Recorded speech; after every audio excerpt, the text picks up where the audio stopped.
পঞ্চম শ্রেণীর গণিত বইয়ের ২৯ পৃষ্ঠা খেয়াল করো, লেখা আছে নিজে করি। এখানে ১ নং-এ সঠিক উত্তর আছে। তো আমরা এই প্রশ্নগুলোর উত্তর করব। এখানে খেয়াল করো ১ নং-এ দেওয়া আছে একটা গাণিতিক বাক্য দেওয়া আছে, এখানে কত হবে সেটা আমরা বের করি। তো দেখো এখানে যদি আমরা হিসাব করি তাহলে প্রথমে প্রথম বন্ধনীর হিসাবটুকু করতে হবে। ১২ থেকে যদি ৭ বিয়োগ করি তাহলে বিয়োগফল কত? ৫। ঠিক আছে, ৫ ৫-এর সাথে যদি ২ গুণ করি তাহলে ৫ দুগুণে ১০। ১০ থেকে যদি ২ বিয়োগ করি তাহলে বিয়োগফল কত? ৮। তার মানে সঠিক উত্তর হচ্ছে খ ৮। সঠিক উত্তর হচ্ছে খ ৮। আমরা এখানে টিক চিহ্ন দিলাম। এরপর ২ নং-এ আছে কয়টি ৫০ টাকার নোট মিলে ২০০০ টাকা হয়? তাহলে ২০০০ টাকা হতে হলে কয়টি ৫০ টাকার নোট লাগবে? এটা আমরা কি করব? ভাগ করে বের করব, তাই না? তো আমরা যদি ২০০০ কে ৫০ দিয়ে ভাগ করি, দেখো এখানে আমরা ভাগটা করছি। ২০০০ কে ৫০ দিয়ে ভাগ করতে চাই, তাহলে ৫০ কে যদি ৪ দিয়ে গুণ করি তাহলে ৪ এর শূন্যে ০ আর ৪ ৫ ২০, ২০০। তারপরে বিয়োগফল, এখানে এই যে শূন্য আসে তাহলে উপরের যে শূন্য আছে সেটা নামিয়ে নিয়ে আসলাম। ৫০ কে ০ দিয়ে গুণ করলে ০ হবে। তাহলে ৪০, ভাগফল হচ্ছে ৪০, অর্থাৎ ৪০টি নোট লাগবে। সঠিক উত্তর হচ্ছে ঘ ৪০। ৩ নং-এ আছে জামিল ৩২ টাকা দিয়ে ৪টি কলম কিনলো, ১৫টি কলম কেনার জন্য তার কত টাকা লাগবে? ৩২ টাকা দিয়ে ৪টি কলম কিনেছে। তাহলে ৩২ টাকা দিয়ে ৪টি কলম, তাহলে ৪টি কলমের দাম হচ্ছে ৩২ টাকা। একটি কলমের দাম কত? ৩২ ভাগ ৪। একটি কলমের দাম পেলাম। এখন সে কত টাকা, কতটি কলম? ১৫টি কলম কেনার জন্য কত টাকা লাগবে? তাহলে ১৫ গুণ করে দেব। একটি কলমের দাম এত টাকা হলে ১৫টি কলমের দাম বের করতে হলে গুণ করতে হবে। এখন দেখো হিসাবটা, ৩২ কে ৪ দিয়ে ভাগ করলে ৪ ৮ ৩২, ভাগফল হচ্ছে ৮, গুণ হচ্ছে ১৫। ১৫ কে যদি ৮ দিয়ে গুণ করি তাহলে ৫ ৮ ৪০ এর শূন্য, হাতে ৪, ৮ কে ৮ আর ৪ ১২, ১২০।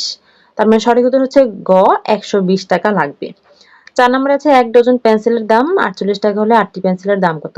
১ ডজন মানে কত? ১২টি। তার মানে ১২টি পেন্সিলের দাম ৪৮ টাকা। ১২টি পেন্সিলের দাম হচ্ছে ৪৮ টাকা।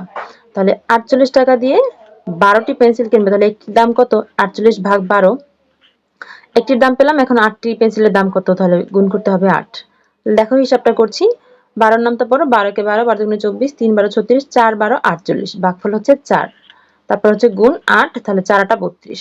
তাহলে সঠিক উত্তর হচ্ছে ৩২, ঘ ঘ নম্বরে আছে ৩২। এরপর দেখো ৫ নম্বরে কি আছে? ৫ নম্বরে আছে ৩৩৪টি আম ১৫ জনের মধ্যে সমান ভাগে ভাগ করে দিলে প্রত্যেকে দিলে কয়টি আম অবশিষ্ট থাকবে? আচ্ছা, কয়টি আম অবশিষ্ট থাকবে সেটা বলেছে।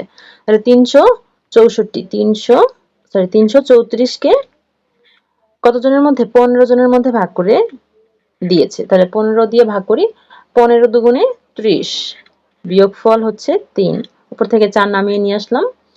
৩৪ এর মধ্যে ১৫ যায় কয়বার? ০ বার। ০ বার না, ৩৪ এর মধ্যে ১৫ যায় ২ বার। ১৫ দুগুণে ৩০, বিয়োগফল কত? ৪। বিয়োগফল ৪, তার মানে ভাগ শেষ হচ্ছে ৪।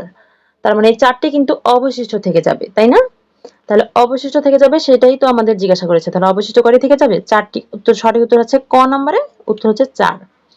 ৬ নম্বরে আছে মাতার বয়স কন্যার বয়সের ৩ গুণ। কন্যার বয়স ১৫ বছর, ১০ বছর পর মাতার বয়স কত বছর হবে? কন্যার বয়স দেওয়া আছে ১৫ বছর। খেয়াল করো অঙ্কটা। কন্যার বয়স দেওয়া আছে ১৫ বছর। আর মাতার বয়স হচ্ছে কন্যার বয়সের ৩ গুণ। তাহলে কন্যার বয়সকে ৩ দিয়ে গুণ করলে পেয়ে যাব মাতার বয়স।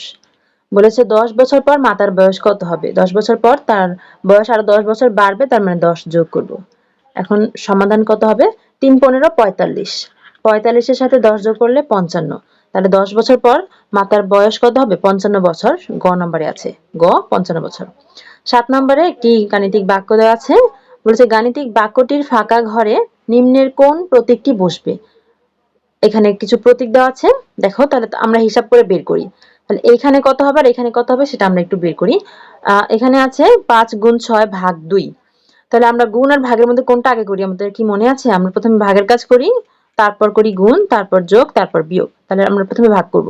৬ কে ২ দিয়ে ভাগ করলে ভাগফল কত? ৩ দুগুণে ৬, ভাগফল হচ্ছে ৩।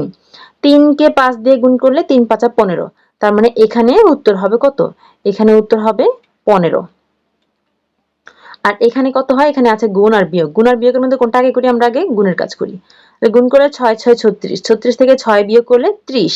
তার মানে এখানের উত্তর হচ্ছে ৩০। বুঝতে পেরেছো? এখানে হচ্ছে 15 আর এখানে 30, কোনটা বড়? এই 30 বড়, তাহলে 30 এর দিকে মুখটা খোলা, অর্থাৎ গ্রেটার দেন চিহ্ন হবে না, সরি এটা লেস দেন চিহ্ন। লেস দেন চিহ্ন কোনটায় আছে? ক নম্বরে। সঠিক উত্তর হচ্ছে ক।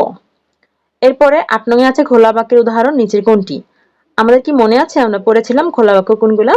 যে বাক্যগুলা সত্য নাকি মিথ্যা সেটা নির্ণয় করতে পারি না, অর্থাৎ ক থাকে, একটা অজানা রাশি থাকে, সেটাই হচ্ছে কি, সেটা হচ্ছে খোলা বাক্য। তো নিচে কোনটার মধ্যে ক আছে দেখো তো, এই যে খ নম্বরে, এটার মধ্যে শুধু ক আছে, আর কোনটার মধ্যেই ক নাই, তাহলে এটাই হচ্ছে খোলা বাক্য।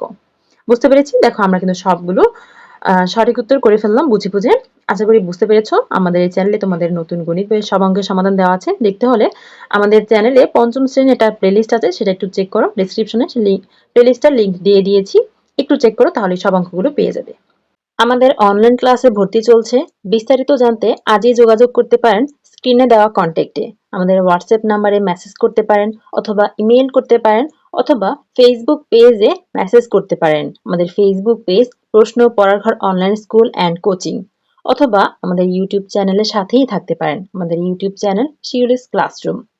অনলাইন ক্লাসে ঈদ উপলক্ষে চলছে বিশেষ ধামাকা অফার। দিনে মাত্র 10 টাকা খরচে পেয়ে যাবেন অনলাইন ক্লাসের সুবিধা। এছাড়াও রয়েছে অনেক অনেক ফ্রি ক্লাস। তাই এই অফার মিস করতে না চাইলে আমাদের সাথেই থাকুন।